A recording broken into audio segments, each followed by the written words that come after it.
तपती धूप, दूर तक फैला हुआ थार का रेगिस्तान और एक खामोश रास्ता। रवि ने अचानक गाड़ी के ब्रेक मारे, जिससे टायर रेत में धंस गए। उसने कांपते हाथों से स्टीयरिंग को कसकर पकड़ा और कहा, अगर अभी वापस नहीं मुड़े तो कोई नहीं बचेगा। अर्जुन ने खिड़की से बाहर देखते हुए मजाक के लहजे में कहा, डरा मत यार, यही गांव है ना। रवि ने दूर एक उजड़ी हुई बस्ती की ओर इशारा किया और भारी आवाज में बोला, हाँ, धोरना, लेकिन याद रखना, सूरज ढलने से पहले अंदर मत जाना। मीरा ने अपना कैमरा ऑन किया और लेंस एडजस्ट करते हुए बोली, रवि, यही तो चाहिए हमें, जितना डर उतने व्यूज। कबीर, जो पीछे बैठकर अपने हेडफोन में आवाजें चेक कर रहा था, अचानक चौंक गया। उसने स्क्रीन देखी और बोला, गाइस, नेटवर्क जा चुका है, कोई सिग्नल नहीं है। अर्जुन मुस्कुराया और गाड़ी से उतरते हुए बोला, परफेक्ट, यही तो असली एडवेंचर है। गांव में कदम रखते ही हवा का रुख बदल गया। वहां अजीब सा सन्नाटा था। कोई कुत्ता नहीं भौंक रहा था। कहा, इतना सन्नाटा दिन में? यहां कोई परिंदा भी नहीं दिख रहा। तभी सन्नाटे को चीरती हुई एक आवाज आई, किसी के हंसने की आवाज। सब वहीं जम गए। कबीर ने घबराकर पूछा, हंसी थी क्या ये? अर्जुन ने उत्सुकता से पूछा, रिकॉर्ड हो गया? कबीर ने जैसे ही रिकॉर्डिंग प्ले की, उसका चेहरा पीला पड़ गया। उसने हेडफोन उतार दिए और कांपते हुए बोला, ये हंसी नहीं है अर्जुन, ये रोने की आवाज है, और ये उल्टी चल रही है, जैसे कोई टेप उल्टा बज रहा हो। उनके सामने एक विशाल पुराना पीपल का पेड़ था, जिसके नीचे काले पत्थरों का एक घेरा बना हुआ था। मीरा ने अपना कैमरा जूम किया और अचानक चीखी, वो देखो। सबने पेड़ की तरफ देखा, लेकिन वहां कुछ नहीं था। मीरा कांप रही थी। कैमरे में देखो, वहां कोई खड़ा है। स्क्रीन पर एक धुंधली परछाई साफ दिख रही थी, एक औरत जिसकी गर्दन अजीब तरह से झुकी हुई थी। तभी पीछे से एक भारी आवाज आई, रात में यहां नहीं रुकते। चारों तेजी से मुड़े। एक बूढ़ा आदमी लकड़ी के सहारे खड़ा था। उसकी आंखें सफेद थीं। अर्जुन ने संभलते हुए पूछा, बाबा, यहां कोई रहता है? बूढ़ा बोला, अब नहीं, अब यहां सिर्फ मां रहती है। मीरा ने डरते हुए पूछा, क्या यहां सच में कोई भूत है? बूढ़े ने उसकी बात काटते हुए कहा, भूत नहीं, धरा है वो, उसे अधूरा छोड़ा गया था।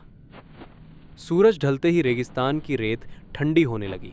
कबीर ने अचानक अपना माइक जमीन की तरफ किया। ऑडियो में कोई नाम ले रहा है।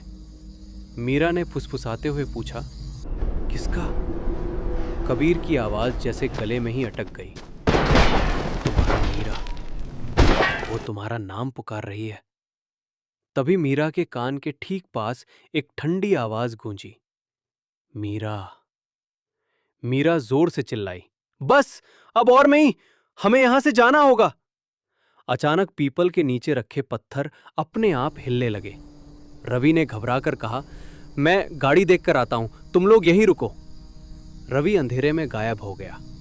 10 मिनट बीते, फिर 20। अचानक धातु के टकराने की एक तेज आवाज आई। तीनों दौड़कर गाड़ी की तरफ पहुंचे। गाड़ी वहीं थी, लेकिन रवि गायब था। ड्राइवर सीट पर खून से सना हुआ एक लाल धागा पड़ा था। मीरा रोने लगी। ये वही धागा है जो बलि के समय बांधा जाता है। तभी पीपल के पेड़ के पास से ताली बजने की आवाज आई, 1, 2, 3, और फिर वही डरावनी हंसी। कबीर अचानक जमीन पर गिर गया। उसके मुंह से झाग नहीं बल्कि गीली मिट्टी निकलने लगी। मीरा उसे उठाने दौड़ी, पर कबीर की आवाज अब उसकी नहीं थी। उसके गले से एक औरत की भारी आवाज निकली, मुझे आधा छोड़ा गया, मेरी प्यास अधूरी है। तभी पेड़ के ऊपर से एक औरत धीरे धीरे नीचे उतरी। उसके पैर जमीन को नहीं छू रहे थे, और जहां जहां उसकी परछाई पड़ रही थी, वहां की मिट्टी राख बनती जा रही थी। अर्जुन ने कांपते हुए कहा, धरा। औरत ने अपना सिर उठाया और उसकी आंखों की जगह सिर्फ खाली गड्ढे थे। उसने कहा, अब बराबरी होगी। तभी पूरे गांव की खाली झोपड़ियों में अपने आप दिए जल उठे। हर घर के बाहर एक खाली पालना झूलने लगा। धरा चिल्लाई, मेरे बाद और कितनी? मीरा को महसूस हुआ कि उसके पैर जमीन से चिपक गए हैं। उसे अपने पेट में एक असहनीय दर्द महसूस हुआ। वो अर्जुन का हाथ पकड़कर चिल्लाई, अर्जुन, मुझे बचा लो। धरा मुस्कुराई और बोली, उसे चुन लिया गया है, उसे पूरा करना होगा। तभी अंधेरे से रवि बाहर निकला। मीरा को लगा कि मदद मिल गई, पर जैसे ही रवि रोशनी में आया, उनकी रूह कांप गई। रवि का सिर पूरा घूम चुका था। वो उल्टा देख रहा था। उसने एक टूटी हुई आवाज में कहा, भागो मत अर्जुन, मां को बलि मिल गई। कबीर जो जमीन पर था अब उठ खड़ा हुआ। उसकी आंखों में अब दो पुतलियां थीं। उसने कहा, चार आए थे, एक गवाह बनेगा, बाकी तीन यहीं रहेंगे। अर्जुन ने पागलों की तरह अपना कैमरा उठाया और चिल्लाया, ये सब क्यों? हमने क्या बिगाड़ा है? धरा की हंसी पूरे रेगिस्तान में गूंज उठी। क्योंकि तुम्हारे पुरखों ने मेरा गांव बसाने के लिए मेरी कोख छीनी थी। अब ये गांव तभी बसेगा जब नई कोख यहां दफन होगी। अचानक एक भयानक धमाका हुआ और पीपल के नीचे की जमीन फट गई। पत्थरों का घेरा एक गहरे गड्ढे में तब्दील हो गया। मीरा उस गड्ढे में गिरने लगी। अर्जुन ने उसका हाथ पकड़ने की कोशिश की, लेकिन मीरा का हाथ रेत की तरह उसके हाथों से फिसल गया। उसकी आखिरी चीख सन्नाटे में खो गई। अगली सुबह धोरना गांव में बारिश हुई। सालों बाद रेगिस्तान की मिट्टी से सोधी खुशबू आ रही थी। सड़क किनारे अर्जुन बैठा था। उसके बाल एक ही रात में दूध जैसे सफेद हो चुके थे। उसके हाथ में कैमरा था, जिसकी रिकॉर्डिंग अभी भी चल रही थी। स्क्रीन पर मीरा नहीं थी, बल्कि मिट्टी का एक छोटा सा पालना दिख रहा था।